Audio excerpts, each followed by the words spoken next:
How is it rocking, Dwayne Nation? Stay here because we are just about to get underway. In the meantime, please like, comment, and subscribe, and ring the bell for notifications. We put out weekly sports content, and we want to continue to build up Dwayne Nation and the brand that is Dwayne Sports. Thank you all, and enjoy.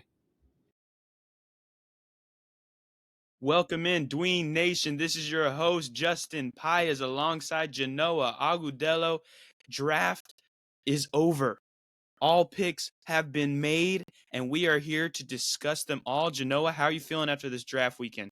Yo, Dwayne Nation, I am feeling so great. Justin, we probably just witnessed one of the best draft classes, like probably ever. Talking about not just round one, but from rounds 3 all the way to 6. I've never been so intrigued and so entertained to see what's been going on in the 5th or 6th rounds in drafts ever. And I've been watching drafts since 2013. So I'm so excited to see, how these players play out. And Justin, most importantly, I'm so excited to discuss how who's the biggest winners and who's the biggest losers. I'm so excited.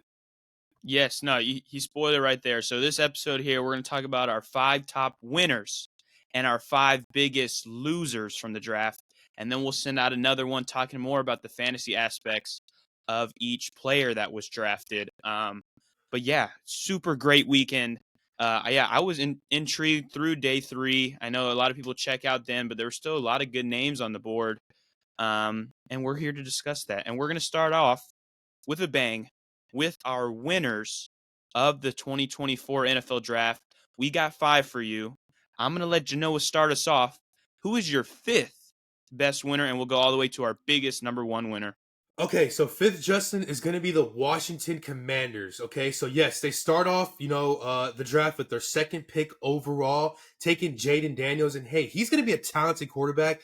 Out at LSU, the reigning Heisman winner. A couple of things that do worry me is the arm accuracy and the deep ball.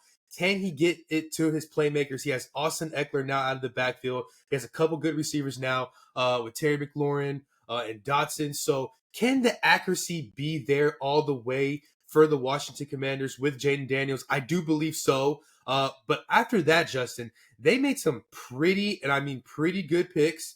And I do think that it's going to help them, make a division run. So looking at after Jaden Daniels, they went with, Jazon Newton out of Illinois. They do need a D tackle. And they do have already with Allen and Payne already on that D line. So I do think that already that defensive line becomes ferocious. They go with a cornerback out of Michigan. And they get Ben Sinnott, tight end out of Kansas State. They got a couple linemen with Brandon Coleman out of TCU. They got Luke McCaffrey out of Rice, who was probably one of the more underrated wide receivers in this draft. I guess because he plays for Rice. I guess it's kind of like they underestimated him. But Luke McCaffrey had a great season. I do remember when he torched my Houston Cougars this past year, Justin. So they also got a linebacker and an edge to it off.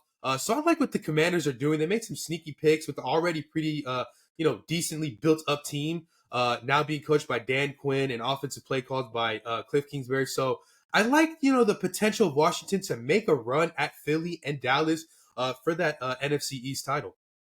Yeah, no, I agree. They're right outside of my top 5 in the winners category. I like the Jaden Daniels pick as much as I think I like Drake May a little bit better. Daniels is a great play, more day one ready because he's a little bit older. He just won the Heisman for LSU.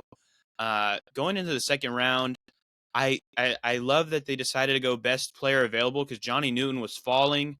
I didn't. Yeah, with Daron Payne there and Jonathan Allen, I'm like, I hope he finds a good opportunity to fit in there. They needed the only issue I had with them is they needed edge rusher, and they didn't address that. They didn't address that until round 7, which was the issue. But I really like Mike Sanders still as a pickup. They obviously signed Zach Ertz in the offseason, but getting Ben Sinnott, a good guy that Ertz can mentor and become a good piece for Jaden Daniels. Great pick there. So big fan. And Luke McCaffrey, of course, they have a role open on the third receiver on the depth chart. Hopefully McCaffrey can slide in there. When we talked about him in the pre-draft process, he's the first Rice player drafted in the last 10 years. Super interesting, very underrated. Obviously Christian McCaffrey's brother. So hopefully he makes some waves there. But great moves from Washington in the first kind of big run for Dan Quinn, Kingsbury, Peters, and the whole team in Washington. So I agree. I like that. Top five is fitting. For me, I went with a team that didn't have a ton of picks, but really made some headlines, especially night one, trading with their rivals, the Buffalo Bills. I'm talking about the Kansas City Chiefs. They're my five. They move up to get Xavier Worthy in the first.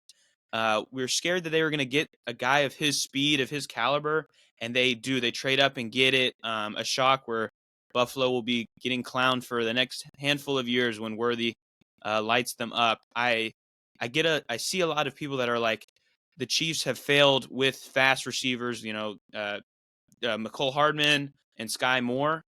I think Worthy is a much better talent than both of those two guys. He's got more intangibles, got more swiftness. It's not just speed, and that's all he has. He was able to be really effective at Texas. He broke out in his freshman year, scored 12 touchdowns his freshman year, so he's got what it takes there. So I really liked that pick for the Chiefs.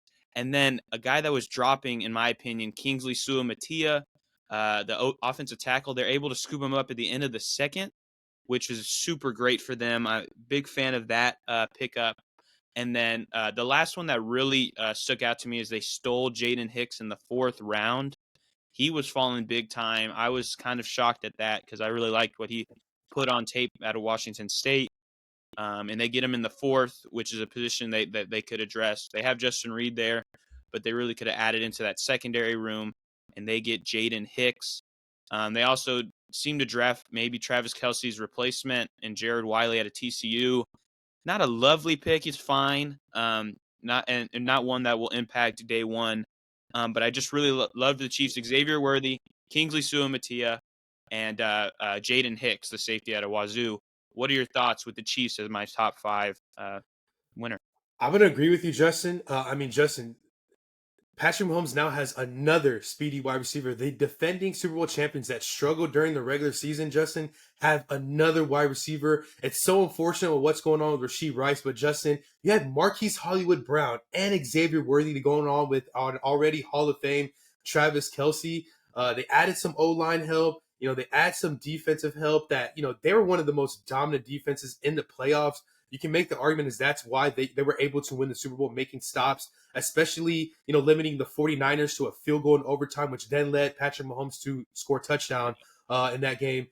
So with the Chiefs, they're able to just add. The richer do get richer. And you do know, Justin, that with Andy Reid, he's going to have plays schemed up for not just Xavier Worthy, but the new tight end, Jared Wiley. As you mentioned, they might they might actually be looking for Travis Kelce's replacement. We don't know how many more years he will play with his brother just retiring. With the Chiefs, they are going to be back in it. They are the clear-cut favorite to win that division, no doubt. And they are going to be fighting with Baltimore again for that number one seed. Yeah, thank you. Yeah, they're really lining themselves up perfectly. I wish they addressed cornerback, but otherwise a really good draft. And I'm sorry, I just really want to mention kind of an honorable mention. Another team that didn't have a lot of picks, the Saints. I want to give them some love because they got Talisa Fuanga out of Oregon State, really helping the O-line. Kool-Aid McKinstry drops to 41. They steal him from our Texans. And then they didn't have a pick for the third or fourth round, but they get Spencer Rattler in the fifth, who I'm higher on, I think, than consensus.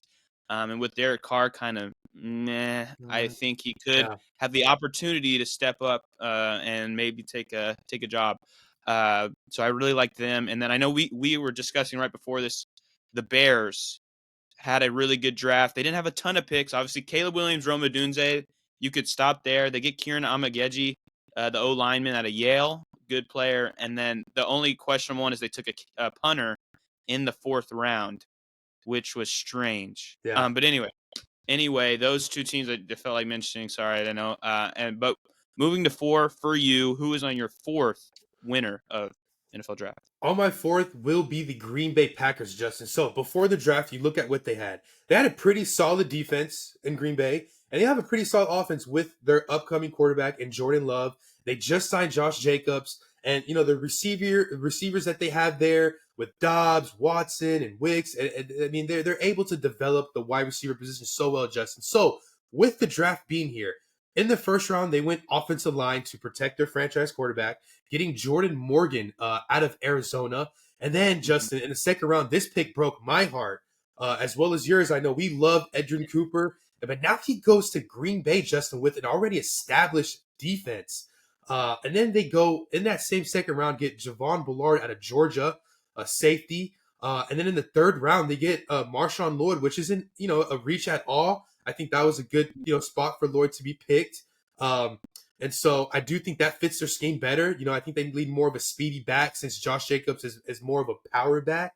And Yeah. then they get another linebacker, a Tyron Hopper out of Missouri. And then they get another safety with Evan Williams. And then they get another center, which I love when teams, Justin, already have their franchise quarterback, and then they just Mhm. add offensive line because that is what wins you championships at the trenches there.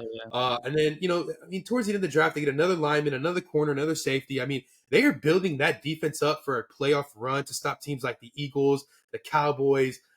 Who knows? Maybe the Falcons and Bears might be even, be wild card teams.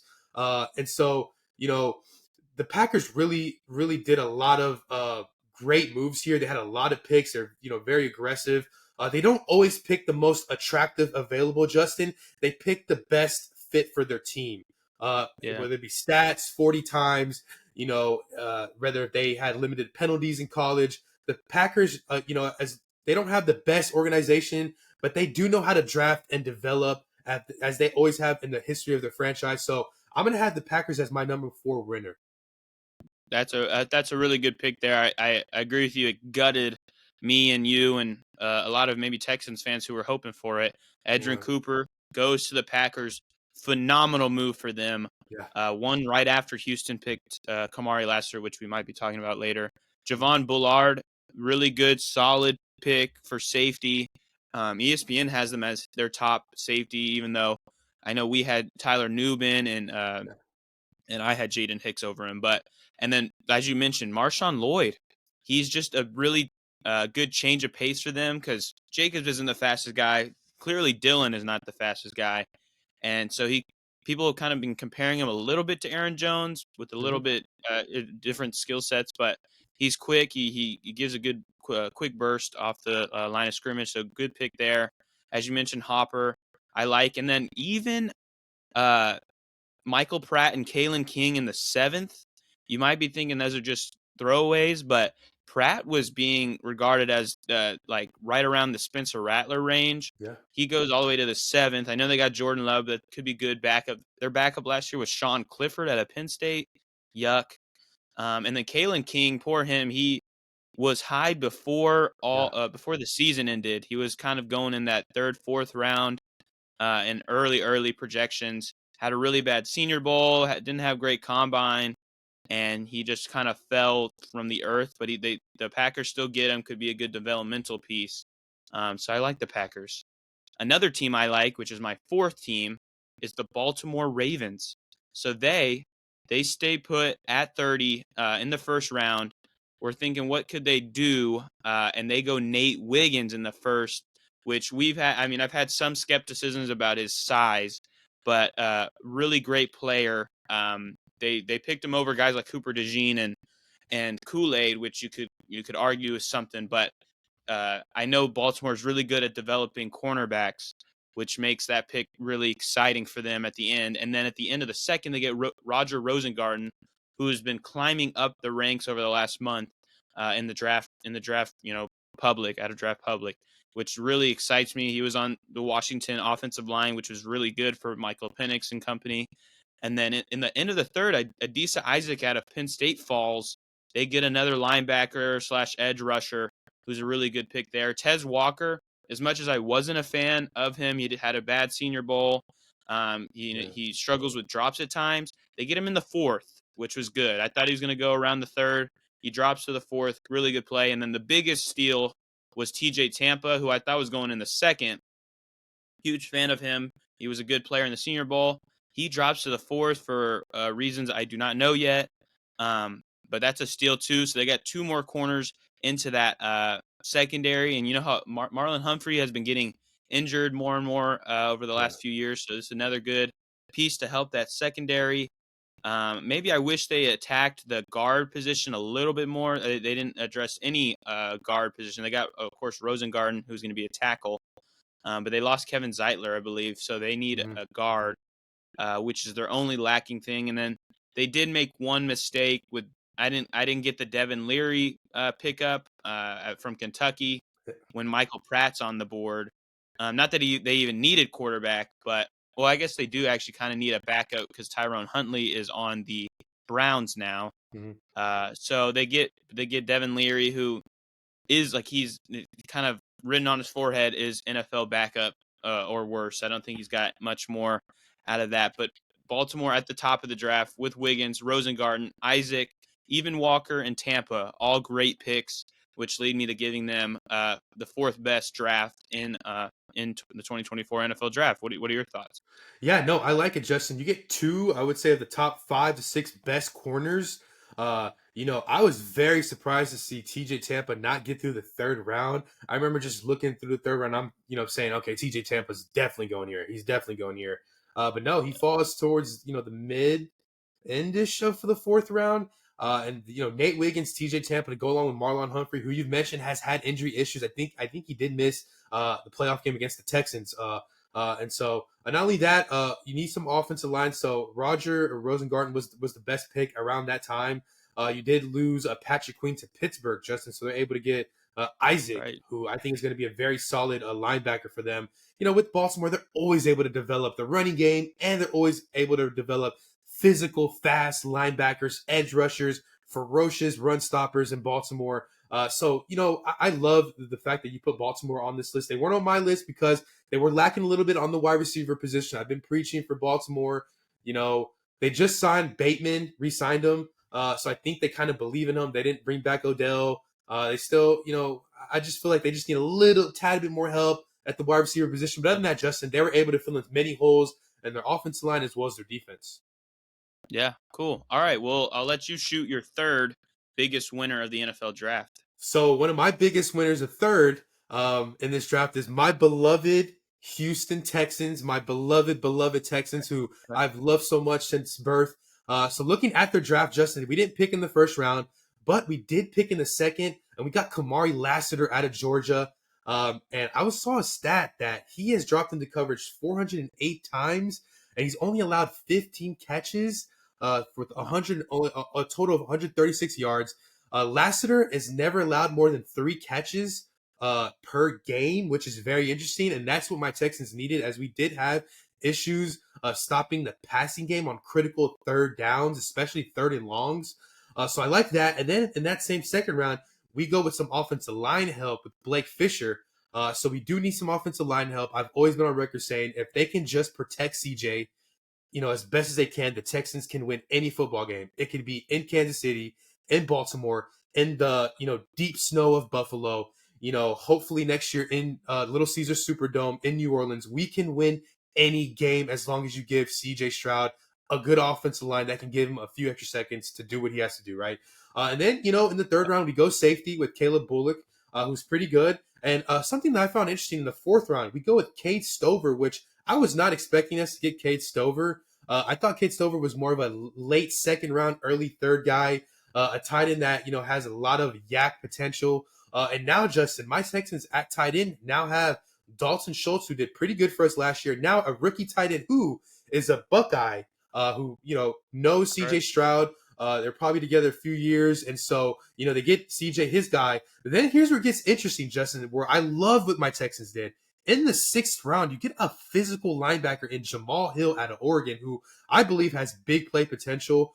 We are lacking a little bit in the linebacker position after we lost Grenard and Blake Cashman. So I do think Hill is going to be able to fit perfectly in D'Amico Ryan's defense. And then, we go running back. We just signed, we just got Joe Mixon, but how much longer can he be great is the question. I do Yeah. believe he has a great season, but we go with Jahar Jordan out of Louisville, who I believe has big play explosiveness and speed. He can fit in our system. And then, we end the last 3 rounds, which I was a big fan of, getting an edge with a Solomon Bird, and then getting a D tackle out of Auburn and Marcus Harris, and then ending it off with another lineman, which I love it. Like I just mentioned, when it doesn't matter what round it is, but if a team can get 1, 2 to 3 offensive linemen per draft with when they already have a franchise quarterback, that's something that makes me smile because it's most important that you get protection for your investment at quarterback. CJ is due within a year or two, Justin, for a max contract. We're talking NFL history, all-time record-breaking contract. So you're going to have to, feed that investment and protect it and get an offensive line. And as a Texans fan, I'm happy. We didn't, pick in the first round, but this draft was so loaded, Justin, that it doesn't even matter.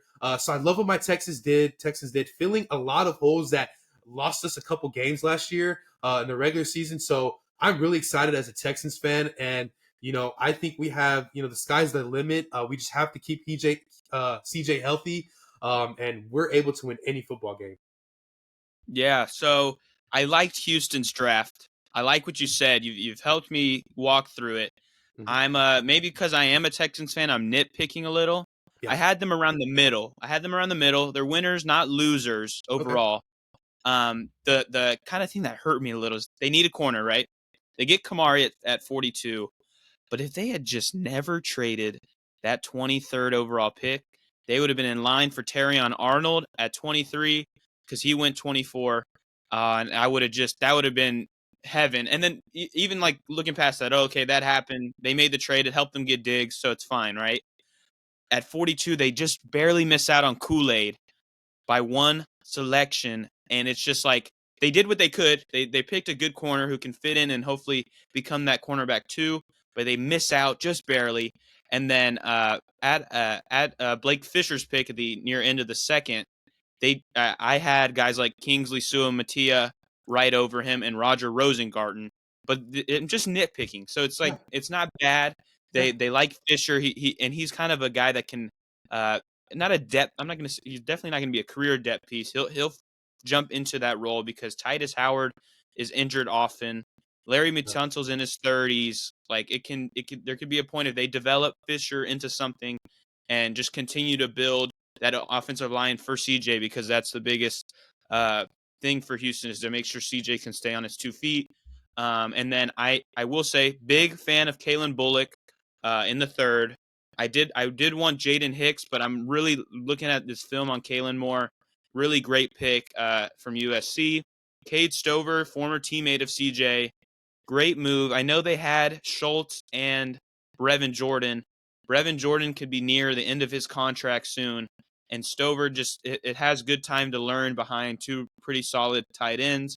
And then my probably favorite pick was Jawar Jordan from Louisville. He had 14 touchdowns last year. Just similar to Marshawn Lloyd that we just talked about, provides a change of pace for this team because Joe Mixon, as much as he can pass catch, he's more of a hard nosed runner. Same with Damian Pierce. Jordan could be a really different type of piece, which I think honestly he could have impact this season for the Texans, even though he's a 6th rounder and looks to be the RB3. Really big fan of that, which kind of bumps them up. Jamal Hill is solid, and the rest of the picks in the 7th are solid depth pieces that could add into that to fill out the roster. So I do like them a lot. I'm kind of nitpicking near the top.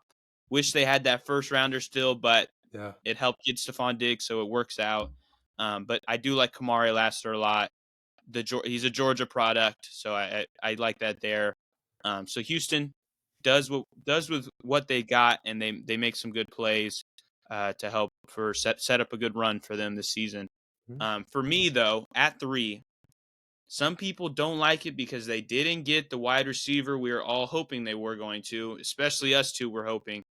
But if you look at their entire draft, they really won it. They really made some really great moves. And I'm talking about the Los Angeles Chargers, the newly Jim Harbaugh led Chargers, right? You look at them, they had the 5th overall pick Malik Neighbors.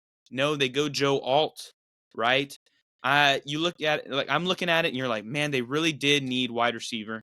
But the fact that this draft is deep makes me a little bit more okay with it.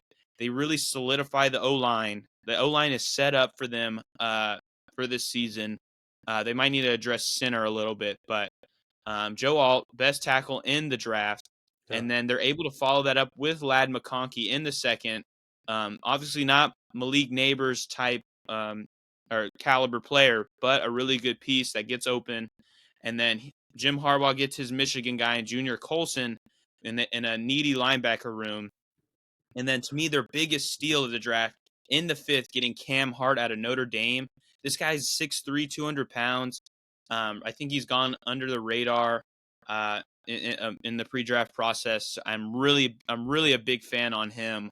And they're able to snag him up in the fifth. And then even Kamani Vidal out of Troy, they get another running back into that room.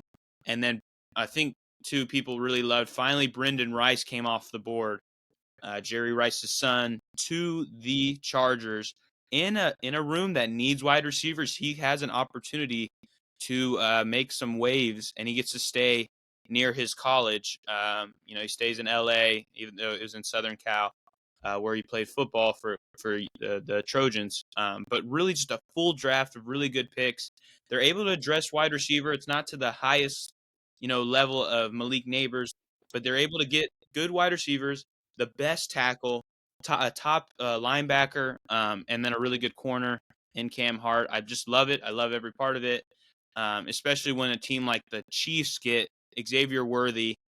The Chargers are able to address some defense and offense because they have a lot of places they need to, upgrade. So yeah, what are your thoughts? Chargers I have at my 3 spot.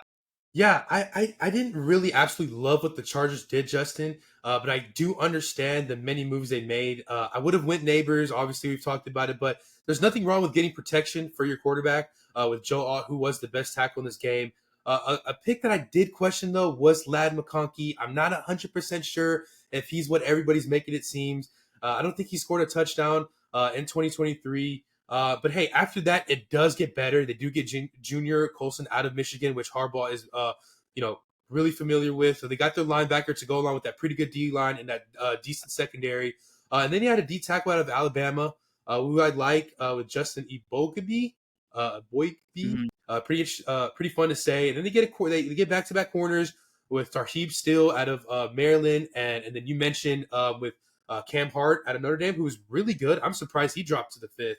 Uh, Yeah. and then, they end the draft, which I was a fan of, with 2 receivers, so you get Brendan Rice, who I'm excited for Brendan Rice to be in LA.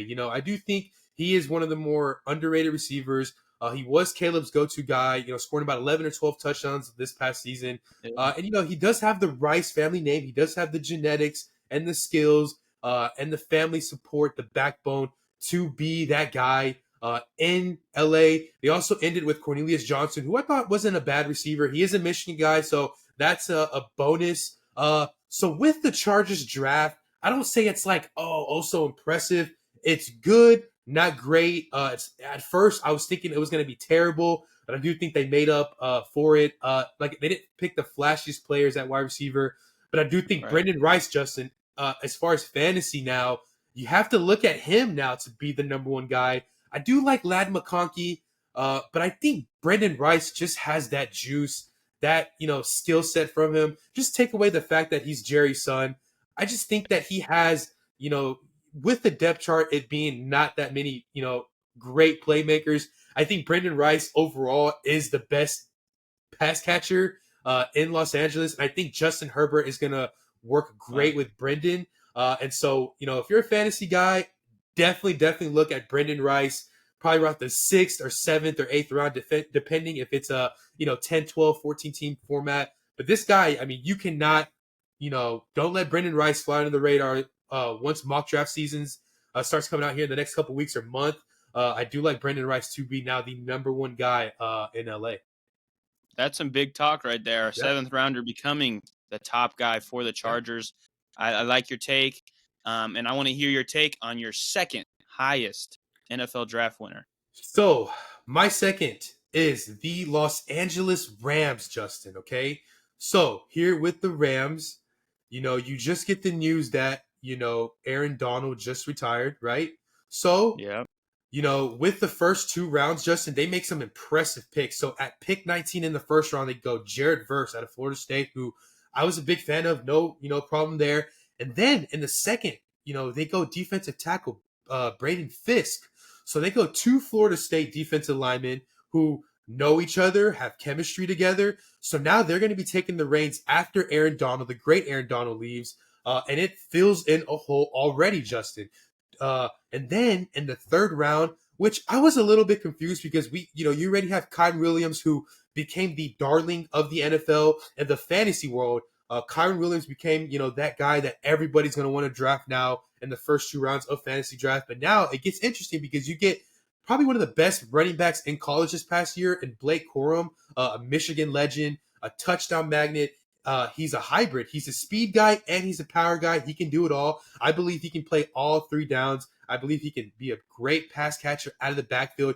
You pair him along with Kyron Williams, Justin, and now it takes the edge off Kyron Williams, who did miss 6 games in the middle of the season this past year. And they were having issues with Darrell Henderson and Royce Freeman. But now, Justin, you get a fresh guy, reigning champion, and he was probably the best running back in the draft. It's hard to pinpoint if he was better than Brooks or Benson. But Corum was just a complete guy at running back. You get him in the third. And then, Justin, in that same third round, they get Cam Kitchens, who you mentioned, who is a ball hawk in the defensive side. Safety out of Miami, falls towards the end of the third round, a steal. With the Rams lacking a little bit of secondary help, they did get rid of Jalen Ramsey not that long ago. And then they add another edge. They build their defensive line. They get Brennan Jackson out of Washington State, who's pretty solid. They get a defensive tackle, Tyler Davis, who's solid. And then towards the end, which I found interesting, I'm very familiar with Jordan Whittington. He was our number 3 guy under AD and Xavier Worthy at Texas.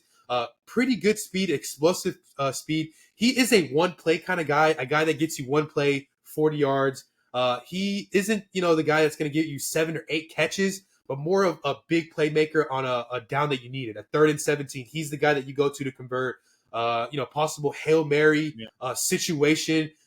He's a one-on-one guy, kind of like a Mike Evans one-on-one kind of, with the hands. So you have Jordan Whittington to go along with, Cooper Kupp and Puka Nakua. So this offense is loaded with the wide receivers, with the running backs. They fill in the holes that they needed on the defensive line with, Aaron Donald retiring. The Rams now, Justin, are my favorite to win the NFC West, to be better than, of course, Arizona and Seattle. And I think they are able to beat the 49ers both matchups this upcoming season. Sean McVay has owned, he's been able to own Shanahan in a lot of matchups, able to outsmart him. They do kind of run the same offensive scheme. So now with this draft, I feel like the Rams have the edge over the 49ers. And Justin, I can now say that the Rams possibly could be a 2nd or 3rd seed in the NFC under Philadelphia, just because of the offensive talent, the veteranship, the experience of McVay, and now these new rookies add some juice to the Rams, Justin. So the Rams are a team now to be on alert. I mean, this team is going to win 11 to 12 games. They're going to have a top 5 offense with this draft, and now possibly a top 5 defense. So the Rams, I think they're going to make a deep playoff run next year, and they might just be in the NFC title game. Wow, I mean, them beating the Niners in their division is an interesting one. They do really good in this draft. I completely agree with you. Braden Fisk, Jared Verse, some serious energy. Both teammates at Florida State. Super great to see that they're back tag teaming with the Rams. Blake Corum, I'm a bigger fan than I think some people are. Obviously, his fantasy impact is a little shaky with Kyron being there and being a young back. But I know the Rams, Sean McVay usually likes to feature one star guy. He hasn't really been a big guy on committees, which I don't think it's going to become a, 50-50 or anything like that. But they realize that Kyron, a smaller back, missed games already last year. They were giving him so much touches, which is unsustainable. Now they actually have a capable backup. Like, as you mentioned, Ronnie Rivers, Darrell Henderson, Royce Freeman, mid. Blake Corum's a very good back, 27 touchdowns last year. It's phenomenal. I think he's going to be a really good piece to complement Kyron. So I like that pick. And then Cam Kinchens literally I don't know. I think he's a very underrated guy. People are upset because he didn't do his He didn't have great combine scoring, but at Miami in 2022 was better than 2023. But this guy gets interceptions all the time. Came back for one more year to play with his Hurricanes, and just a very good player. More day one ready than I think a lot of the safeties in this draft, which is exciting. And I know that the Rams signed Cam Curl from the Commanders this offseason. Kinchins can become that second guy for them, and I really like that pick there. And then throughout the rest of the draft, it's all pretty solid picks, nothing too outstanding. You brought up Jordan Whittington. I didn't get to watch his film, so I'm interested. I'll take your word for it. I think a very interesting piece there. Obviously, he had to try to get touches behind Worthy and A.D. Mitchell, which is hard to do. And that's not a real thing on his skill set. It's just those two guys are really, really talented. But yeah, the Rams pretty full draft. Um, they don't they added some pieces at corner in the offseason, so they didn't address that, even though some were wondering about that. And then the offensive line might be the biggest question mark. They didn't get in on the tackle game or the guard game until the very end of the draft, which was interesting. But maybe they're safe on that. They did sign the guard from the Lions. I believe Jonah Jackson is his name. Yeah. Very good piece. And then they had Dotson, who was one of the top offensive linemen in the league last year. So good there. So I agree. Very good pick for the Rams. I'm behind that. Now, a team that I'm really behind is the Pittsburgh Steelers. They are my number 2 biggest winners of the NFL draft. And I think they're kind of similar to a team we talked about earlier. Their picks aren't super flashy. They don't get top Malik Neighbors or even A.D. Mitchell or Brian Thomas, but they get Roman Wilson, a very good pick. And they're always the Steelers are like known as the top team to develop wide receivers. I mean, it's gone from Hines Ward, Mike Wallace, A.B., George Pickens, Deontay Johnson. Yeah. It's pretty long list. Now they get Roman Wilson. I really like that there in the third round. And then jumping back, obviously, they've needed offensive line help for the last 3 years. They get Broderick Jones last year. Great selection for them. Now they back it up with Troy Fautanu and their new starting center, Zach Frazier. Phenomenal, phenomenal, phenomenal. Their O-line is set for Russell Wilson or Justin Fields. I mean, I actually their O-line now jumps up to an upper echelon, maybe top 15 offensive line in the draft with these 2 picks. I know they're rookies, but I really think they fill in day one for the Pittsburgh Steelers. And then as much as Peyton Wilson has battled injuries in his college career, they get him at the very end of the third round. Some tout him as the top linebacker. We had him at 3 or 4. Yeah. Um, so I really like him. He's super fast, and they need linebackers. So they're able to wait a little bit, get linebacker, get Peyton Wilson on their team. So they got 2 Wilsons, Fautanu, Frazier. The end of their draft is kind of okay. Nothing too big to take away from it. But those top 4 picks are all plug-and-play guys day one for the Steelers. I love it. What are your thoughts? Yeah, no, I love it, Justin. The Steelers are already a solid team year in and year out. You mentioned how they're able to develop wide receivers. I think Roman Wilson can come in already and be that number 1, number 2 guy. We're never 100% sure what we're going to get out of George Pickens. He's good sometimes.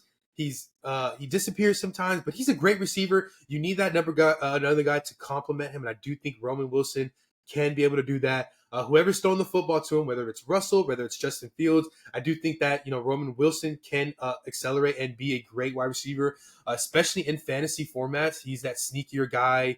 I don't want to compare him to Puka just yet, but kind of like that Puka upside a little bit. And then they addressed offensive line a little bit. They were kind of one of the weakest offensive line teams with 2 running backs, Justin, that you can never go wrong with Najee. Jalen Warren, who are pretty decent. I just feel like they didn't have the high block rate that they should. So they do get 2 guards and a center in this draft, which I'm a big fan of. They already have a solid defense, Justin. They did add Patrick Queen. They already have T.J. Watt. They have Minka there, and they do add Peyton Wilson to go along there, which I do think he's going to fit wonderfully there. He's going to fit really great. They do add a defensive tackle, and they get a corner. So definitely solid there. I do wish that they had more picks. I do wish that they were a little bit aggressive around the 4th and 5th round, just a little bit. Um, they're they're going to be good though. They're going to be able to challenge Baltimore. I do think they'll be better than Cleveland. And we're not 100% sure how good Cincinnati's going to be. There are a couple things going down there. So I do think the Steelers are just right under Baltimore for that division. I think they're going to be able to make a run with two quarterbacks. If one gets hurt, they have another that can just fit in and play. So I like the Steelers, and I do think they are one of the winners of this draft. Yeah, and I'm just looking at their depth chart right now. Um, a lot of people thought they might address corner, but they actually traded for Dante Jackson, and they have Joey Porter, which I like. Yeah, At safety, Minka and Deshaun Elliott, they yeah, just signed him from the was it the Dolphins or is it the yeah, Lions? They just signed him. Another solid piece. Patrick Queen signed with them this offseason. TJ Watt, as you mentioned. Broderick Jones, James Daniels, great picks. That I think they could add one more wide receiver to that room. yeah, Pickens and Wilson, and then it's really dry after that. A bunch of former good like former average players: Van Jefferson, Quez Watkins, Denzel Mims, Marcus Callaway, all a bunch of average. But if they can get one more guy in there, I would like it. And then obviously an upgrade to the quarterback room this offseason. They're primed to be a playoff team. I'd have yeah, them over the Browns, yeah, I think, heading into this year, because they got a lot of upgrades. And Arthur Smith, their new offensive coordinator, loves to run the ball. They have already good running backs there. They throw in Cordero Patterson for some reason. But the O-line is very improved, which makes me super excited for them next year. Now, we're at the number one winner of our NFL drafts. Who do you have at the top? Justin, it is no question that the Philadelphia Eagles had the best draft in this year at 2024. I mean, let's just run down the picks as best we can. First two picks on the first round, they go with the best corner, in my opinion, in Quinyon Mitchell out of Toledo. He reminds me of just Sauce Gardner. Comes out of a college that isn't, the best in college football, but it's one of those guys that come out of those college and becomes a great player. And then the second round, they get Cooper DeJean, who another cornerback out of Iowa, two corners in that secondary. And then they get a pass rusher in the third round, who I was a little bit skeptical, but then I looked at his tape and I'm like, you know what? He's not bad. With I think it's Jalen Hunt. I don't know. The X kind of throws me off, Yeah. but he's going to be good. And then they get Will Shipley out of Clemson to fill in the running back room. Look, Philly has been great rushing the ball. They just signed Saquon Barkley, so Will Shipley isn't going to be a big threat to Barkley at all. He's going to be a guy that can come in and learn, and maybe if something were to happen, hopefully does it to Saquon. I think Shipley will be the guy to kind of slip in a little bit. And then Justin, I mean, after that, it just gets amazing. At the fifth round, they get Anais Smith, who we love out of Texas A&M. This guy is a beast. Hell yeah. For this guy to be your wide receiver 3 in Philly with AJ and Devontae Smith, who they've both just extended in the past week, this is going to be a loaded wide receiver room. Then they get Jeremiah Trotter, who is one of my favorite linebackers in this draft, the most slept on linebackers. The fact that he goes in the fifth round, Justin, is Crazy. probably one of the biggest steals in draft history. I thought Trotter was for sure an in second, mid third round guy. But the fact that he goes on day 3, not round 3, Justin, day 3, to Philly. His father, was an Eagle, had a couple Yeah. good years in Philly. And then they get an offensive lineman. They get Johnny Wilson in the 6th round. And then they get another lineman. It's just phenomenal to get two pretty good receivers on a stacked offense, and then to get two corners on already stacked defense that was lacking. I mean, Justin, Howie Roseman went absolutely all out for the Eagles. I mean, there is no excuses for them to not be the number 1 seed in the NFC. They have to be in New Orleans this year, representing the NFC with that loaded team. Jalen Hurts already there. He's a winner at quarterback, and I do think that now he has all the tools now to lead this team to, I want to say, a 14-3 record, Justin. I mean, the Eagles are loaded. They're ready to go. They have the experience. They have the coaching. And watch out for Philly, because they not only won free agency, they won the draft. Yeah, I'm going to back you up right there. I have them as my number one as well. They are the winners of the NFL draft. They were, I mean, obviously after the 10-0, I believe, start, it all fell to hell. Uh, Excuse my language. Mm-hmm. But this team, the secondary just fell apart. It was terrible to watch as an Eagles fan. But they throw in Quinyon. They trade it, or they actually didn't have to trade it for Quinyon Mitchell, which was talked about. They wait. They still get him. And then Cooper DeJean, who I had a first round grade on, he falls to them in the second. Wow, phenomenal. Really great pick for them. And then Jalix Hunt is fine. Nothing too special there.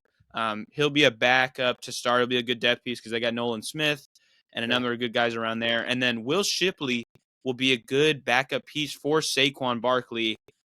He has had really good tape. If you watch his tape, he looks really good. I really liked that pickup because they've lost some running backs in Yeah. free agency.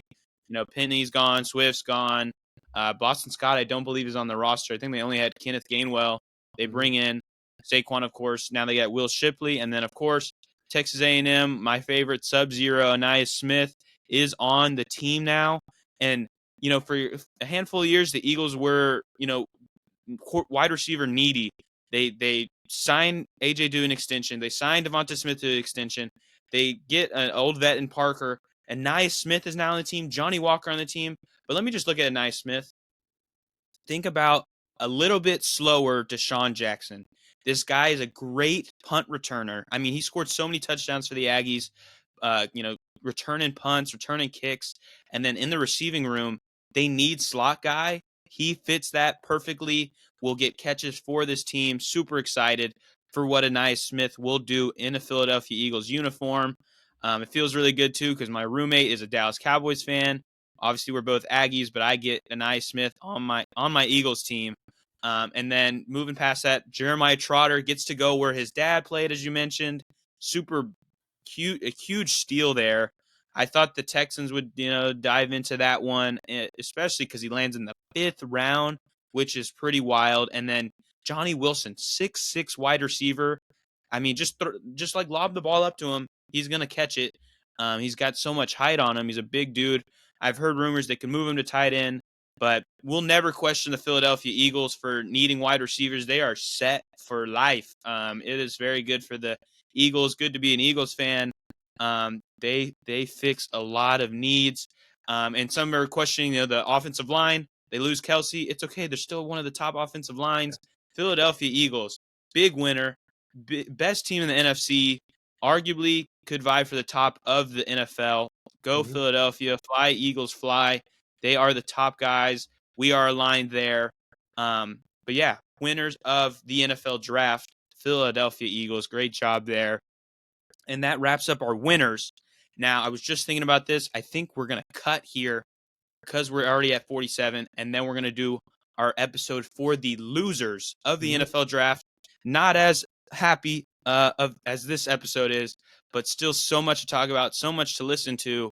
But we got our winners. So, Genoa, tell me your 5 again, and then I'll relay my 5 too. So yes, Commanders, Packers, my beloved Houston Texans, the Los Angeles Rams, and the Philadelphia Eagles.